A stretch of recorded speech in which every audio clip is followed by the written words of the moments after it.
Genesis recently took the covers off of the all-new redesigned G80 sedan. This is their mid-size luxury sedan designed to compete with the BMW 5 Series and the Mercedes-Benz E-Class very directly. It's definitely a very stylish entry in this segment, but we didn't know exactly how much it's going to cost, and Genesis has generally sold on overall value and a low sticker price. And that seems to be continuing for 2021 because they have just released their pricing details. Let's dive right in. For 2021, a base model with the 2.5-liter four-cylinder engine producing over 300 horsepower is going to start at $47,700. That's more power than we find in most of the competition, and a price tag that is significantly less. Low enough even that you could logically compare the G80 against something like a Lexus ES350. It's worth noting that in the Lexus lineup, we expect to see the GS being discontinued soon. That's what everybody has been telling us. It's likely going to be replaced with a hydrogen-only vehicle that is likely only going to be sold in California, Japan, and certain other world markets. It's pretty obvious that Genesis has been targeting themselves very directly at Lexus shoppers lately, and I think that's continuing with the G80 because it has the value proposition and the packaging that we used to see in a lot of Lexus models before they started to have more standalone options, and that has really diluted some of their overall value proposition. That's really obvious when we start taking a look down the line. So let's just dive right into the details here. I happen to have the press release with me, so let's go on down and talk about what we get in each of these trim levels. There are going to be 3 different trim levels of G80 for 2021. We have the standard trim, the advanced trim, and the prestige trim. Those will be available either with the 2.5-liter turbo engine or the new 3.5-liter turbo engine, rear-wheel drive, or all-wheel drive with either of these options. The base 2.5-liter four-cylinder engine produces 300 horsepower. Sorry if I said over 300 horsepower before. It is exactly 300 horsepower in the US and 311 pound-feet of torque. This is one of the more powerful base engines we find in this segment, and it's going to be mated to an 8-speed automatic transmission, just like pretty much everybody else. But this is not a ZF 8-speed like we find in Audis or BMWs. This is an in-house design by Hyundai and Genesis. We don't have any specifics yet, but I suspect that this model is probably going to be faster than most of the direct competition. I expect 0 to 60 times to be pretty similar to what we see in the Volvo S90 with the optional T6 engine as far as the base trim of G80 goes. The value proposition at Genesis is more than just a low sticker price. You'll really see that when we start diving into the standard features that you see on your screen here. For instance, we have 18-inch alloy wheels with 245 width tires. That's definitely a step above what we find in some of the front-wheel drive competition as far as entries like the Acura TLX or the Lexus ES goes. We also have features that we don't find standard in all of the European competition, specifically things like adaptive cruise control with machine learning, their highway driving assistance system, lane keeping assist, etc. Not all of that is standard in all of the entries from Europe. The distinctive LED headlamps that you've seen in the photos are also standard on the base model, which is a nice touch. As we see in many of the European competition, leatherette seats are standard, so that would be imitation leather rather than real leather. We also get an imitation leather stitched dashboard and the stitched doors as well. The leather steering wheel is interestingly enough standard. It's not imitation leather on the steering wheel. Ambient lighting and the push-button starter standard, as is the powered tilt telescopic steering column. We still have a manual tilt telescopic steering column in something like the Volvo S90. And honestly, something of a surprise to me is the fact that the enormous infotainment system that we see in the dashboard, 14.5 inches, is standard even in the base trim. I had expected that to be a slightly smaller screen in the base model, and then you'd work your way on up into a bigger screen, but that's not the case. Instead, we do get a smaller LCD instrument cluster. It's an 8-inch cluster in the base model, and then if you move on up into the more expensive versions of G80, that becomes a 12.3-inch screen. Navigation software is standard on that screen as well. We also get their premium audio system with 12 speakers, Apple CarPlay, Android Auto, Bluetooth, all that sort of stuff over there, and their new over-the-air upgrade package.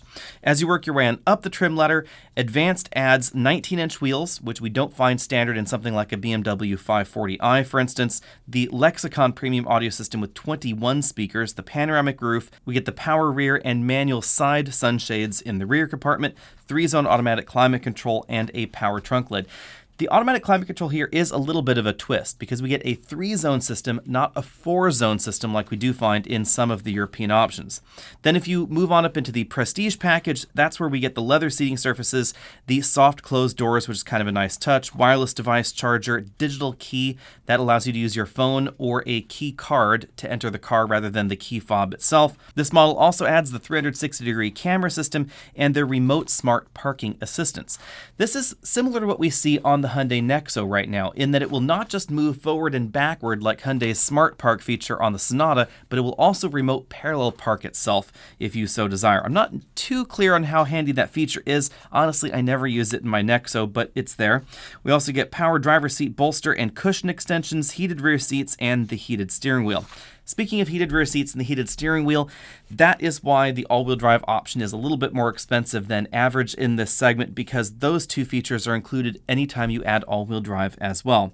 And then from that point on, we get very similar feature content, 2.5T to 3.5T, but the 3.5T adds a few extra goodies. For instance, the base model 3.5-liter turbo gets wider tires and bigger wheels in the base format to help handle all that extra power. We also get upgraded brakes.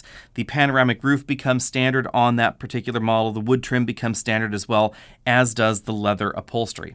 That takes us along to the value proposition. So let's take a look at the numbers right here. You can see how the G80 stacks up in terms of its overall length. Now, there are a few things we don't know. We don't know exactly how much the legroom and headroom will be on the inside, but Genesis tells us that we have more legroom than before and more headroom than before, so we're just going to go off of the pre-2021 numbers, the ones from the 2019 Genesis G80. You can see that we have a huge amount of rear legroom. The only entry in this segment that beats this really is the Volvo S90, which is a front-wheel drive vehicle, and it's also notably longer than the G80. Because in the US, we only get the stretched version of the S90. It's over 200 inches long, and that's why we get about 1.5 inches of extra legroom there. But you'll notice we have significantly more legroom than we find in the 5 Series, the E-Class, the XF, the A6, etc., even versus the new tweener-sized Cadillac CT5. Again, we also get more horsepower in the base model, 300 to 304 horsepower, depending on which system you're using to calculate that horsepower figure. And moving on over to pricing, you'll notice that it is notably less expensive than base entries from the competition. But things get a little bit trickier when we start talking about the 3.5-liter turbo option. That starts at $59,100, and you have to add a little over $3,000 if you want the all-wheel drive model.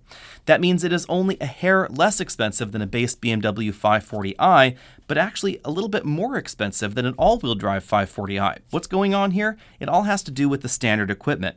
When we dive into the details, if we were to comparably equip a BMW 540i with all-wheel drive to the base all-wheel drive version of the 3.5-liter turbo G80, then you would see that the Genesis is indeed less expensive, and we also have a longer standard warranty. And that value proposition gets even better when we start taking a look at the top-end trim of G80, which will set you back $67,650, versus a comparably equipped all-wheel drive BMW 540i that would set you back just under $74,000. So you can see it is notably less expensive. And again, we do get that longer warranty. That difference continues as we start comparably equipping something like a Mercedes-Benz E-Class or an Audi A6, which is generally considered to be a good value in this segment.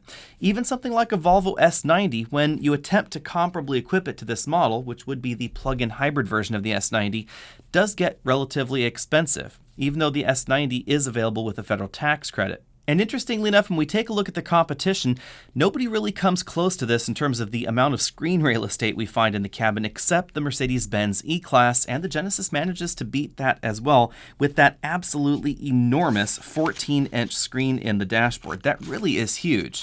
Unfortunately, I've only had a relatively small amount of time to play with that software package at the launch of the GV80, the related mid-size 2-row or 3-row crossover that Genesis has also released for 2020. But it does appear to build on the easy-to-use functionality that we see in the Hyundai lineup, while also being differentiated enough, I think, for the average luxury car shopper out there. Be sure and let me know what you think about all that down there in the comment section below, and let me know what you think about the G80 as well. I have to admit that the Superman front grille is growing on me. I do like the different look that we have in the back with those split tail lamps. It definitely looks more cohesive than this same overall style that we've seen applied to the G90 in its last refresh. It definitely is distinctive in this segment. I think a little bit more distinctive and less controversial than what we see in some modern Lexuses. Unfortunately, with the ongoing pandemic happening, I'm not sure when I'll be able to drive the G80. However, hopefully it will be before the end of the year. I don't know exactly when the G80 will go on sale either, but because we have suddenly received pricing information, I suspect it's not that far off. It may only be a matter of months. In the meantime, be sure and hit that subscribe button down there at the bottom of your screen so you can be updated on all of our latest videos. Find us over at facebook.com/AlexNautos, over at Instagram, Twitter, all those other social things, and I'll see all of you later.